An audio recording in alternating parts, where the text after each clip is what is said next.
ప్రజలకు ఇచ్చిన హామీలు బీఆర్ఎస్ ప్రభుత్వం నెరవేర్చలేదని సీఎం రేవంత్ రెడ్డి అన్నారు.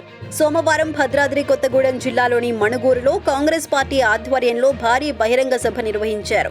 ఈ సందర్భంగా సీఎం రేవంత్ రెడ్డి మాట్లాడుతూ కేసీఆర్ను ఖమ్మం జిల్లా ప్రజలు ఏనాడూ నమ్మలేదని తీవ్ర వ్యాఖ్యలు చేశారు.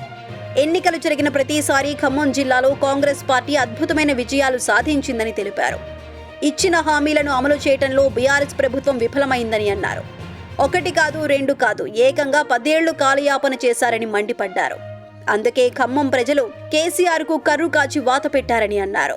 కాంగ్రెస్ పార్టీని ఖమ్మం ప్రజలు నమ్మారని, ఆ నమ్మకాన్ని నిలబెట్టుకునేందుకే సోనియా గాంధీ ఈ జిల్లాకు 3 మంత్రి పదవులు ఇచ్చిందని గుర్తు చేశారు. బీఆర్ఎస్, బీజేపీలు ఒకటే అని అన్నారు. ఈ 2 పార్టీలు 10 ఏళ్ల పాటు దేశాన్ని, రాష్ట్రాన్ని దోచుకున్నాయని కీలక వ్యాఖ్యలు చేశారు. ఇప్పుడు ఈ 2 పార్టీలు కుమ్మక్కై లోక్సభ ఎన్నికల్లో కాంగ్రెస్ను ఓడించాలని చూస్తున్నారని ఆరోపించారు. బీఆర్ఎస్, బీజేపీలు చీకటి ఒప్పందంలో భాగంగానే వ్యూహాత్మకంగా వ్యవహరిస్తున్నాయని అన్నారు. ప్రజలు ఎన్నుకున్న కాంగ్రెస్ ప్రభుత్వాన్ని కూలగొట్టాలని కుట్రలు చేస్తున్నారని మండిపడ్డారు. తాను గేట్లు తెరిస్తే బీఆర్ఎస్ ఖాళీ అవుతుందని సంచలన వ్యాఖ్యలు చేశారు. కేవలం కల్వకుంట్ల కుటుంబంలోని 4 ఆ పార్టీలో మిగులుతారని అన్నారు. తమతో పెట్టుకోవద్దని, కాంగ్రెస్తో పెట్టుకున్న వారు బాగుపడ్డట్లు చరిత్రలో లేదని అన్నారు.